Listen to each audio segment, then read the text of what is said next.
Hate the players, hate the game. Every single bit of pleasure comes with the same amount of pain. How we doing, everybody? This is AJ Torres, and this is a special podcast I call Doh The Pain. And today we got Sam Belcher. He is one half of popular Seahawks podcast, and he is a New England guy. He's in Connecticut, just like myself, and his team's quite unique, like mine. He is a Red Sox, a Thunder, and a Seahawk fan. Mr. But Worldwide. yes, but today we're gonna start off with some Thunder talk. This is gonna be the first entry of the podcast. We're going from what's like as far as the politics and the ownership, KD leaving, Russ, Paul George, and the famous Dame called game. So tell me, Sam, how'd you become a Thunder fan? Now, listen, we know that living in Connecticut, it seems like there's three options. Yeah. The Knicks, and since you're a little younger than I am, I'm 27, and I know that you're a little younger than I am. So, lately the Knicks hasn't been a team to pick. The Celtics got a good program, but I think you're a little too young for the Celtics dynasty that was in place by Pierce, KG, and Allen. Yeah. And a lot of people call it the Big Three, but Rondo really started to establish himself. So I just call it the Fab Four, just to put a little respect on Rondo's name. I really do, just to give him his flowers, Mm-hmm. So, and then the Nets, I mean, they're still in New Jersey at the time. They had nothing going for them. Yeah. So, how'd you become a Thunder fan? Well, the Thunder were kind of. I was a Seahawks fan first. Before any teams, I was a Seahawk fan, and so I kind of naturally gravitated to Northwest teams. So I thought about the Trailblazers, but then when I found out that hey, Seattle used to have a basketball team, Supersonics. Everybody wants them back, and I think they should come back as well because that would just be fun. But Supersonics and how they relocated to OKC and that whole drama, and how I later learned that I thought like, oh yeah, all of the Supersonic fans must have become Thunder fans. That is the opposite of the case, and I found that out. But I knew that they were good at the time. I knew about Kevin Durant, and I hate to say it, I'm kind of like a bandwagon in the fact that when I first picked my teams, which was 8-9 years ago, I was like, I'm just gonna pick one of the best teams, and the team. Okay, so how old were you when you decided to become a Seahawks fan? I was probably eight. Okay, but I mean, you're still just so young at the time. So, I mean, when I picked my basketball team and got into the sport seriously, I was much older, and it was, through COVID and everything else. So, I mean, I had a different time with it because I know how this goes. You got to pick through ownership, favorite player. It's a lot different when you were a kid. Like the way I became a Yankee fan, my first sports team. Apparently, now I don't remember this, and neither does my cousin at the time, but he was surviving leukemia, and Derek Jeter saw him in the hospital. How do you go from there? How? You can't. That's just you might as well put the hat on right now, I feel like when you're younger, you kind of associate to teams with the best players instead of like, oh, I like or the local card. It depends. Like usually it's like your brother, your uncle, just some sort of friend or family. Sometimes people will be like, oh, I'm just gonna pick the local team. I'm gonna pick the Knicks, even though they suck. I gotta root for the local team. I gotta be a homer. That's some people pick that road, and then some people are like, I would rather have fun when I watch basketball. And I'm just gonna pick up the Lakers or something like that. Like a well-known team that gets a lot of stars and a team that gets a lot of press. So, people can do that, and people can gravitate. That's kind of what I did with the Thunder at first.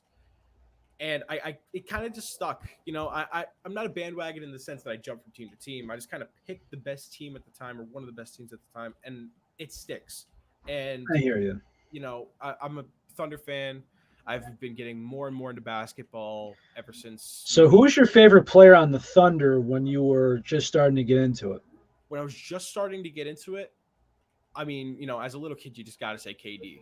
You got to say KD, and it kind of changed after a couple of years. I think I liked Serge Ibaka a little bit. I think Serge Ibaka was a fun player. He was loud, he was energetic. That kind of player I like. So to get, I think and Russell Westbrook was obviously the guy who always screams after he gets a dunk and he flexes his muscles and he runs around the court. So I kind of gravitated more to those players later in the Thunder kind of big two run, like that dynamic duo with KD and Westbrook around like 2014, 15, 16. In the final years, I kind of was like, I would rather pick Westbrook and Ibaka over Kevin Durant. That's kind of where I mean, I hear you, man. Like, I mean, for my team, like everyone's just kind of like, okay, so who's like the guy on your team? And I don't think there is one. You know what I mean? It's like when you think of a Durant or you think of a Rush, you kind of think of a scorer. When you think of a guy like Sabonis, I don't think of him as a scorer. When I think of LeVert, I mean, he's a scorer, but I just don't think he's had that time. And I think that's why Nate Bjorkman was shown the door. Was because, hey, guess what? You expected this superstar. Now, granted, you want an upgrade over Oladipo that wasn't going to resign for the most part, or at least that's what we're scared of in his knee issue. But at the end of the day, LeVert was imagined to be better in the long haul. Yeah. I mean, it's kind of, you want to always pick those. Can't always be the scoring guy. It's like if somebody said my favorite player is Draymond, it's like, hey, the guy plays good D. What's the hate? And Rudy Gobert plays solid D. Do I think that he had the best year to get the award? I'm honestly gonna go with no. Fair. It's a fair argument. I think Rudy Gobert did kind of deserve the defensive player of the year just because of kind of how he cements that team as a whole and how he kind of builds around. I get it, but I just think another guy that should have been mentioned. I mean, just and it's gonna sound a little biased, but Miles Turner. Yeah. On my team, but I mean, the fact that he wasn't even a mention before he got hurt, it's like, look at the statistics. Look at the guys he's playing. Come on. Yeah. It's but I would have given it to Simmons. Yeah, it's a little unfair for Miles Turner to not get a mention. I feel like Miles Turner didn't he average like 4 or 3 blocks a game before he got? There was a time where it was like before the first half of the season, there was like 4 or 5 blocks a game. That's ridiculous. Something around there. Yeah, that's and the guy actually would occasionally bust out a 3 too. Like that's what a lot of people didn't expect. But yeah. I mean, I thought he would be like a 3 and D guy, but didn't happen much. Yeah. He can kind of be like a lightning bolt. He can strike it sometimes. You're like, wow, Miles Turner put up 25 points, 11 rebounds, 4 blocks, and everybody's been like, whoa. And then sometimes, I feel like with young players like that, Miles Turner, and he's been in the league for a long time, but I think he's still 25, 26 years old. That's still a fairly young player, so for young players like that, they can, sometimes they show these sparks of potential where it's like, oh, this is the guy. This is the guy who's going to take us over the hump. He's going to be a key piece on our team. And like you kind of said with Karis LeVert, that's kind of what they expected out of him with, Karis LeVert's going to be that 22 and 6 guy that we want on our team. And, doesn't always happen. And it kind of is how it is. It is what it is, honestly. And it's how the NBA works. And a lot of times there's these players like, especially Anthony Bennett, just calling back to him. I know he's kind of a crazy one, but the Cavs are coming like 2 or 3 years after losing LeBron. They have Kyrie Irving. They get the first pick in a bad draft, in a like legitimately bad draft, and they decide to select Anthony Bennett, who was projected way back, and it was kind of a whole shocker. And everybody's like, "Oh, Anthony Bennett, this is the guy." Him and Kyrie.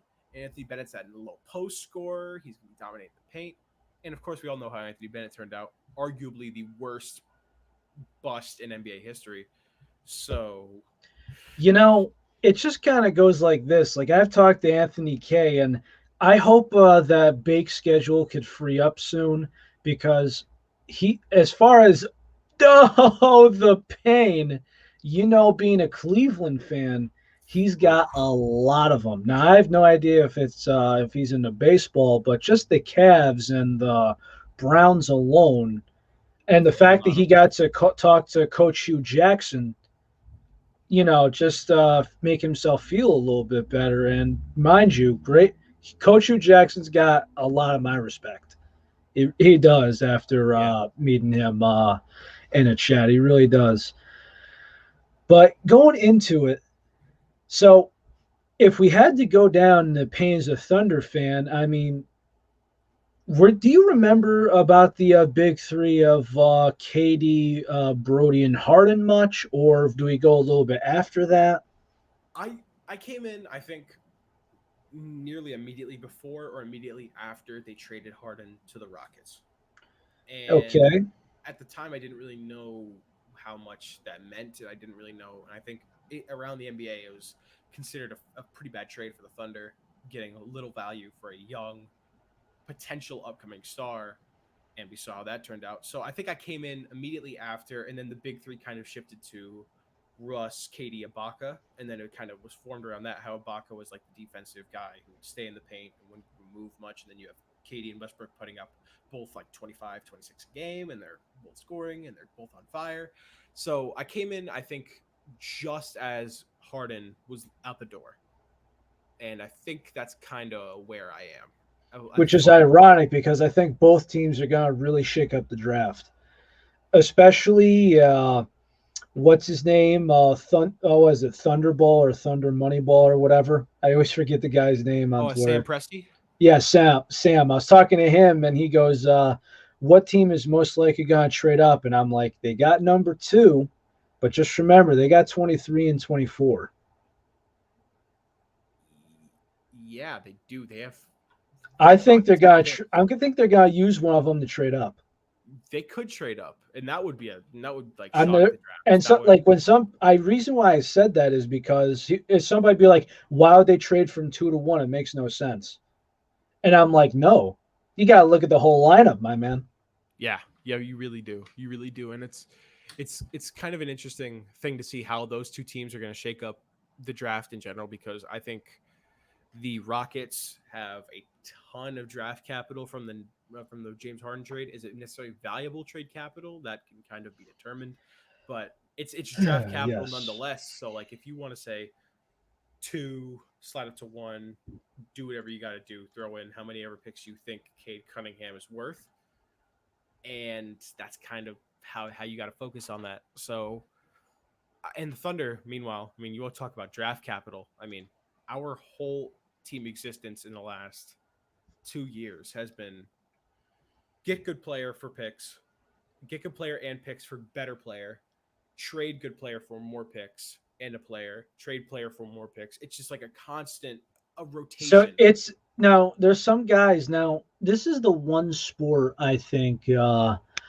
hockey. I think there's a harsher development process, but you only have X amount of guys on the floor versus a baseball team. You got a 25-man roster, but only one guy's going to come in, X amount of things. But needless to say, the easiest and quickest turnaround for a tank job, in my opinion, is basketball. Yes.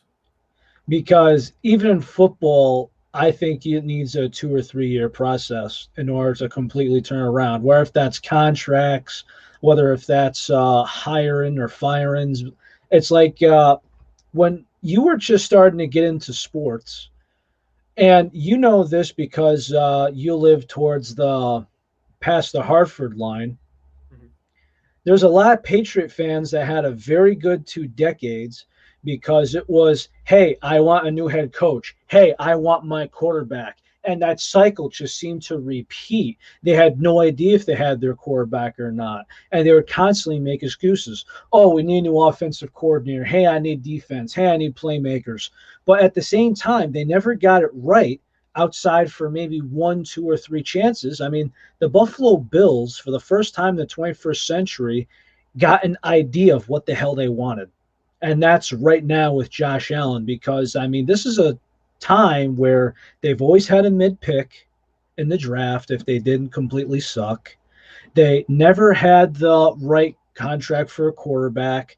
outside of the one they're going to give Josh Allen, it was down to Tyrod Taylor and Ryan Fitzpatrick. Both were not good contracts. Mhm. You know what I mean? It's just they never got to that point. The Dolphins, they've been a complete mess. And outside of the, 2010, 2011 Jets, Yeah, like that, like 3 year. you had like 2 or 3 years with the Jets. And guess what? Everyone said that they hated Rex Ryan, but guess what? Outside the last couple of hires, you want him back. You want to take him out of retirement, but he's probably not going to get that because guess what? If he has an analyst role, it's very comfy and it's got very good security. Yep. So for any sport, right? For anyone that says, "Hey, I want to take this commentator out of retirement," guarantee him 3 years or guarantee him until he does something absolutely stupid wrong where you have to fire him, or he's got another good decade unless it's ESPN that wants to do a couple of pay cuts, which, they do that every, twice a decade, so it seems. Yeah. But it just sucks, man, because with basketball, I mean, the fact that, McConnell, I got to have to talk to him about this, but he was down for the tank job this year. Yeah. But it just seems, when is it going to end? I mean, if you picked, let's just say this, hypothetically, if you had Cade Cunningham as your number one pick, does that mean a year you're going to try and turn things around? What left is there to try? Look at the Cleveland Cavaliers right now. The biggest rumor I've been hearing, especially since if you're going to do a sign and trade and he's going to be a free agent, the biggest rumor is Colin Sexton being traded. And then the number one trade cat is a lot of people are saying Sexton and Love to eat up salary for Porzingis, but because he's got to be a free agent, it would be a sign and trade. So sign and trade straight up Sexton for Porzingis. But what do you do with Kevin Love? Now Porzingis, you're gonna get there, and Sexton, you need another guy to go with Luka, and Porzingis isn't the guy, and Hardaway isn't the guy. Yeah. There needs to be more star power there. But for real, if you look at it, Cleveland Cavalier fans have had it hard. I mean, they've had a bad owner statistically. If LeBron doesn't leave, they don't win a title. It's just rough. Yeah. Yeah. They. The only reason why you had a title is because LeBron left and Kyrie Irving was obviously just the best talent at the time. Yeah. And Now, and then they just went stupid because, okay, LeBron leaves, Kyrie wants out, and I'm sorry, you're giving Kevin Love a 5-year contract after that 5-year contract you gave him was already stupid enough. Come on, man. yeah, it's man. They don't do it well up there. So, They what really would be don't. the best option for the Thunder right now? What would Well, if you could get Cade Cunningham tomorrow? And are you still 2 years away? if we get Cade Cunningham, I think we'd be probably a year away from really shaking things up. Do you think a year? Only I 1 year? I mean, I feel like people are kind of overshadowing that. Before Shea Gilgeous-Alexander uh, tore his plantar fascia in his foot, we were just outside of the playoffs, and this is after losing guys like Chris Paul, who was an All NBA player, and other things like that. I feel like Shea really stepped into his own, and I feel like we have a decent blueprint for things that could that for what we might need, and I feel like now at this point, obviously we're not going to get Cade Cunningham, barring some insane trade up where we do something crazy. I realistically think that we're looking at a 2 to 3 year rebuild, and that's not necessarily great with where we are at overall as an organization. So it's an interesting road for us coming up because we have so many picks. We have like 30 picks in the next 7 years. We have a ridiculous amount of capital, and we just need to hope that those picks turn out quick, or else this rebuild might last 5 years, a, even close to a decade. We might be one of those teams like the Kings that just can't get out of that hole they've drafted player after player after player after player. They say that this is the guy who changes the franchise. And of course, the Kings, who have not made the playoffs in about 15 years, continually draft players. Jimmer Fredette, just one that comes off the top of my head. Marvin Bagley. They say that this is the guy who's going to change the franchise. Is going to bring us back to that 2004 Western Conference Finals like run, and it just never happens. It never happens. So if we miss out on these picks, which is very much possible, it happens to every team in the NBA probably once every 5 years, unless if you're like, I don't know, the Celtics, who somehow always make their first round pick or something like that to turn out. Yeah. At least, we might get the first pick next year and whiff. It's a real possibility. So I mean, it depends on the coach and everything entirely in itself. Like, my thought is, right, even though last year's draft I wasn't really heavily prepared, but I knew Anthony Edwards was the stud and no doubt in my mind the number 1 overall pick, and he's kind of showed us that he can play. Yeah. But again, he had his opportunity to shine. Now, we're all looking forward to, now there's another debacle. I'll explain that in our time, on our entry on the show. But he showed that he can play. But there's some times where, guys just aren't meant to be, and that's okay, but it happens. Like, for instance, I'm hoping that the Pacers, now I think this might be a little too hopeful, but if they could get James Bonite from UConn, mm-hmm. I would be so happy about that.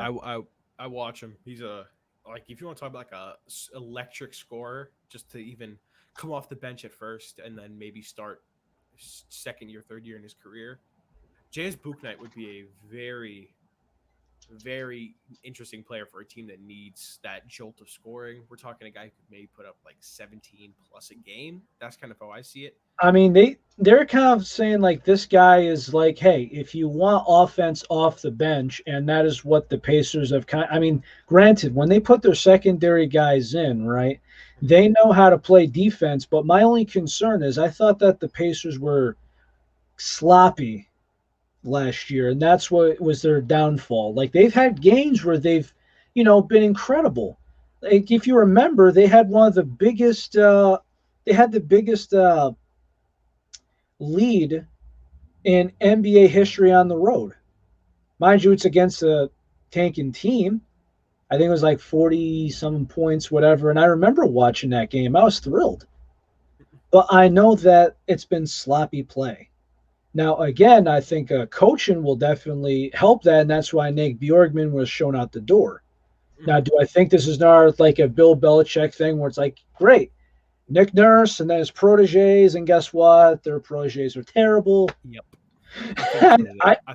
I think that's what the case may be. Yeah, personally. We'll see with the other candidate that will be available, but we will go from there. Nick Nurse might start a kind of tree like that, like where he develops these, he develops these assistants who everybody touts as like the next guy, and of course they're lured to that because like, oh, Nick Nurse brought this guy up. Nick Nurse is a great NBA coach. Wow, this is awesome. We need to get this guy in. He's going to be the next Nick Nurse, even better maybe. It's never like that person. It's never like that. And I mean, even it's not next man up.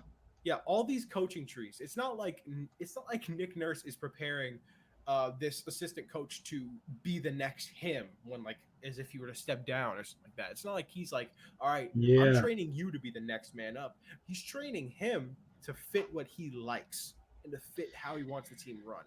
So, to say like, oh, Bill Belichick is making Matt Patricia, just as a recent example, making Matt Patricia. Oh, that guy, Fat Patricia, is garbage. Yeah, but he's not a good head coach. And so we shall see. But do you think the coaching situation for the Thunder is okay, or do you think it could be upgraded?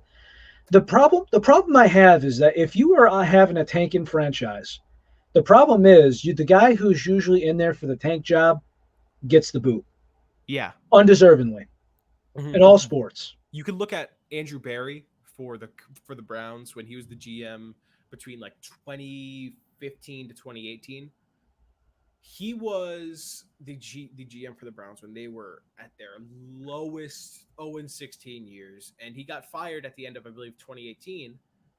But he drafted Myles Garrett, Baker Mayfield, traded. He did not trade for Odell Beckham, I don't think, but he made the team so bad that the talent that they got was so good, and that was But kind of just his plan. but did you hear what was going on at the time? You know, that was the same draft as Mitch Trubisky, correct?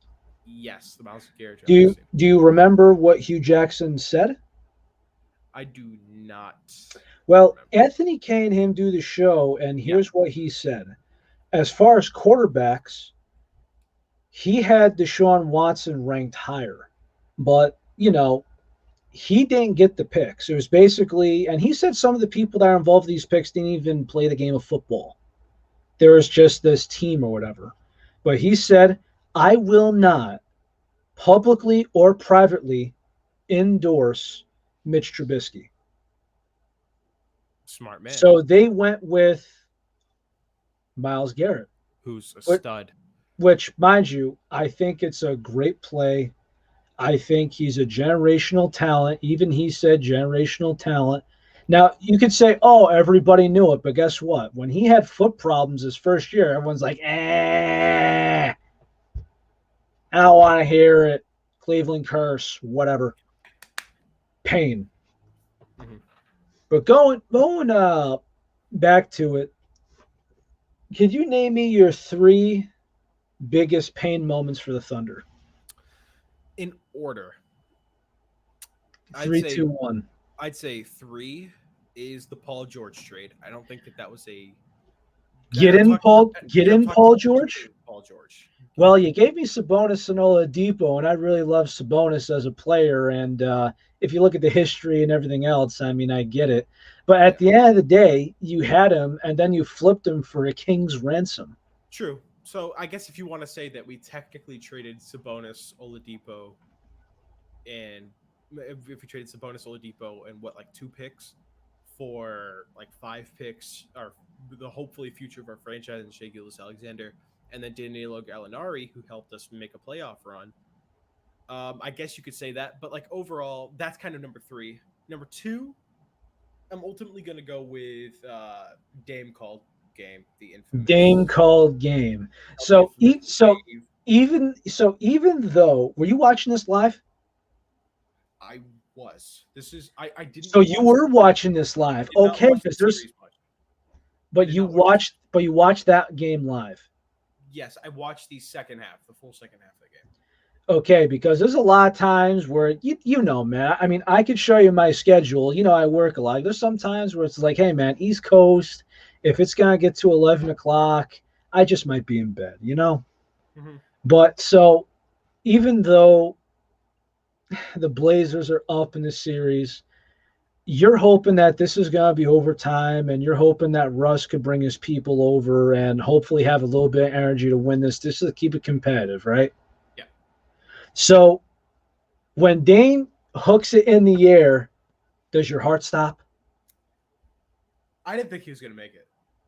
You thought it was just going to hit the top of the glass or something? I thought it was gonna like either bounce off back glass, like one of those deep shots that they do where they just huck it up and it bounces off.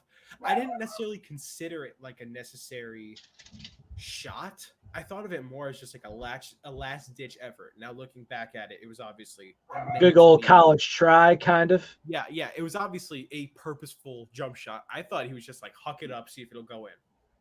And then we have Paul George, who's a MVP candidate this year. He was fantastic that year, and he's obviously in his prime, one of the best defenders in the NBA. So you have him on Dame. I'm like, oh, Paul George is going to do his thing. He's going to be all over him. He's going to get in his face. And I'm just like, the shot's not going in. And then all of a sudden, when it gets to like the basket's right here, and the ball's like right here, and all of a sudden I'm like, this ball is going in. There's no way that this ball isn't going in. It's on the trajectory. It was a heart-stopping feeling, not necessarily a surprising feeling, just like a feeling, just like, did I really just watch that happen? So it was just kind of like, you're kidding me. This ain't real.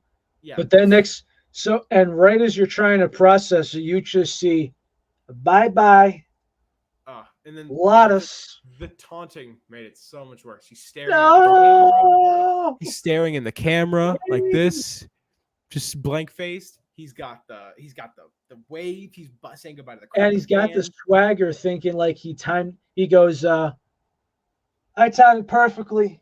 See ya. Yeah, he shoots it. So nonchalant. He turns around and he starts waving goodbye. And I mean, like, I didn't think that what would happen after what happened at the time, but it is what it is, and that's definitely a painful moment as a Thunder fan. And maybe I'll go a little bit more in depth with what that caused after. But my first and final pain moment is the infamous the next chapter, Kevin Durant, leaving Oklahoma City for the Golden State Warriors, who are coming off of the quote unquote best season in NBA history last year. So, that one hurt the most. That one was like a slug. That one felt like a real life slug to the chest the most. That one was like, there's no way. There's just no way. So so we know that after that happened, now we're all assuming that KD basically said, I'm not going anywhere, and he lied to Russell Wilson and he got salty about it, and they've hated each other ever since. Yeah. So, and mind you, I think Russ kind of said, I think they kind of just said, look, listen, we're going this direction. He goes, you deserve this. And it kind of went from there. And I feel bad because it just seems like, hey, we put you to Houston to win. But we knew, right? Look at because it was Harden's team at one point on the Rockets. And everyone's like, yay, the reunion, cha, cha, cha. But look at all the help and the guys that James Harden has had for 3 years in a row. And he says, either I don't like this or I'm out of here. Yep. 3 years in a row, and the Houston fans are pissed. But then it's like, okay, we're going to trade Russell because we got no ties to him, basically. Give him to Washington. And this is still one of those guys where, if we were to, he's still got a couple more years left. But if we take Russ into play, name the NBA players where you're just like, you know what? This guy deserves a ring. Now, obviously, you're going to put in Karl Malone, Allen Iverson. Charles Barkley. Yes. But Reggie Miller, especially since Malice at the Palace robbed his great chances. Yep. Eventually, you're going to have to put Brody in that top 10 list. He really does deserve it. He really does, because I think that we got this close to beating the Warriors. I think that if KD comes back, I think we would have beat the Warriors potentially next year. The Paul George trade would have never happened. I think we had a real good chance of beating the Warriors, knowing everything they did. And it really hurt. It really hurt just knowing we were this team that's now it's turning less from when are they going to win a championship like it was at the beginning in the early 2010s to the mid 2010s where it's like, will they win a championship? Are they really going to take this chance of several young all-stars and just throw it out the window? It kind of turned from more like, oh, they'll get it, don't worry, their time will come, to will their time come at all? It kind of got to that talk. You're tired and you're sick of the forever tank job. So yeah. It's okay. So tell me, you don't have to hold back. You can yell and scream on this show. You know that. So tell you what, I'm going to do something I haven't done before, but I'm going to give you a rant minute. So when I say go, Kevin Durant, you could say whatever you want. You could say how much you're sick of it. You could tell me what pain you've been through.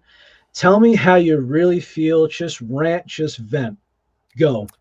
So Kevin Durant leaving. We're at this point where we lost we lost a 3-1 lead to the Warriors. We got this close. We might have beaten the Cavs in the finals. We're this good team that has a cemented foundation. And Kevin Durant just leaves to the best team in the NBA, or at least record wise. He goes to a team with several already All Stars, and he totally backstabs Russ and the entire OKC organization.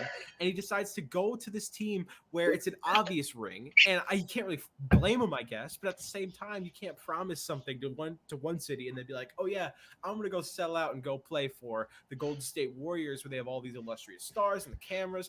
I'm gonna go there. It's so bad. It's so bad. We had this situation all settled out.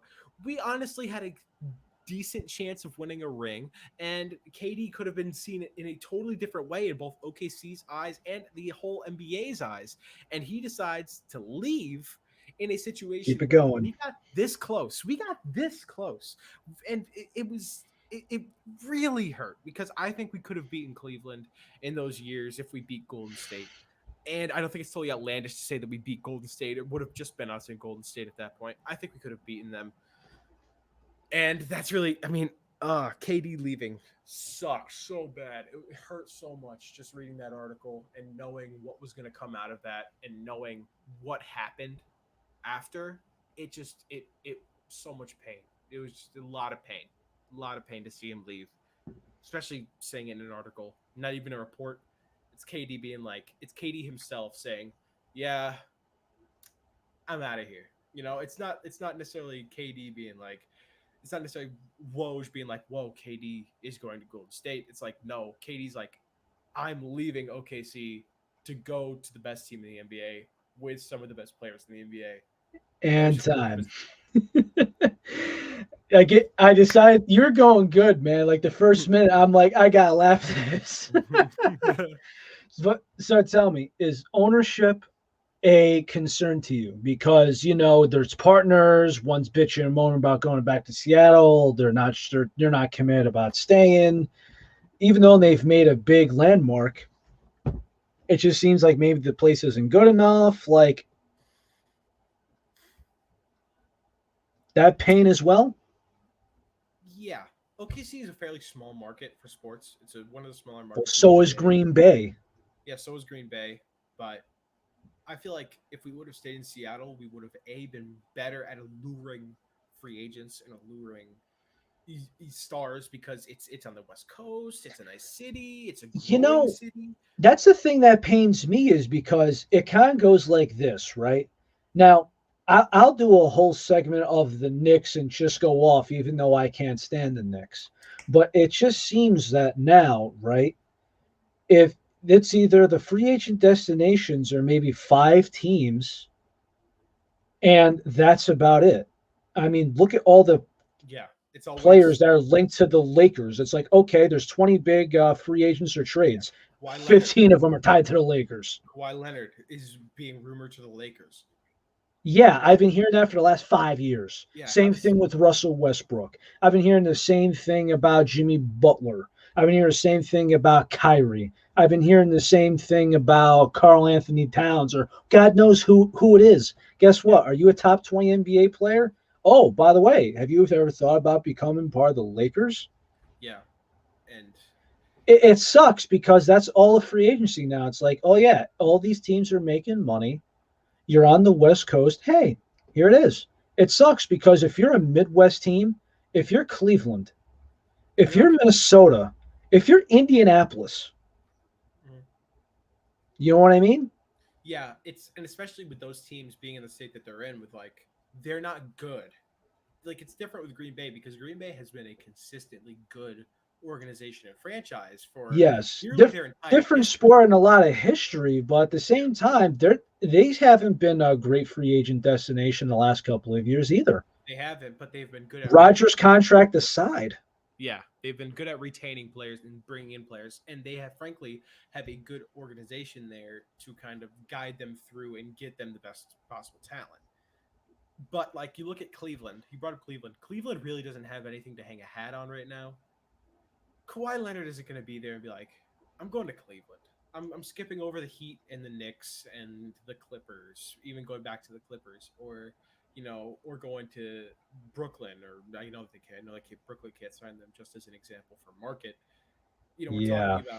talking about guys are kind of ruling out, and it seems like the NBA is in a power struggle right now. It seems like the NBA is kind of in this point where if you're a Midwestern small market team and you can't draft, you're not going to be good. It's just that simple. You're not going to be good. While the Lakers can miss on 10 straight picks, but we got LeBron and Anthony Davis, we're all set. We don't care if we miss King out. Braun and Data Davis. Yeah, Except guess what? Except guess what? You're going to have to figure out what pieces around you. Schroeder ain't coming back because Magic says he doesn't have the mentality. And if you're thinking that Kyle Kuzma is going to come back, no. That guy is going straight to the gulag from Call of Duty Modern Warfare 2. Yeah, he's out. So tell you what, we gotta do a double header right now. So as far as this segment, Sam, tell us where to find you, and tell us as a Thunder fan, what do you see, I guess, going forward for this year? What do you got going on as far as a draft, as far as the season goes? Optimism, how you feeling? I'm fairly proud with what we have at the draft between either Jonathan Kuminga or Scotty Barnes. I can bet that one of those guys are going to be on the board by the time that we're on the clock, and I'm fine with either of those players. Realistically, we're looking at a fairly small offseason, despite the fact that we have the most cap in the NBA. We're realistically looking at maybe a couple decent bench players, maybe a decent starter to play center. But after that, I don't really expect us to go all in on the Kawhi market or something like that. I don't expect us to throw out a max offer for Kawhi because chances are he's not going to say yes. So, I don't really expect us to do anything crazy as far as the season goes. Mediocre. I expect that we're at that point where the best pick possible, the less we care about winning. We're kind of at that point in our franchise, and we're at an interesting point, and we could either be a great team in 3 years if we pick good, or if we pick bad, we could be a mediocre franchise for the next 10, 15 years. You don't know how it's going to go. There's these vast spectrums. On one side, well, I mean, listen. I know that win a championship is rare, and that even comes if you're, the Lakers with all the best players. Yeah. For me, and listen, I understand that I came from a dynasty and everything else, right? But I just like being a competitive team. Underdog, favorite, whatever. I just like being a good team.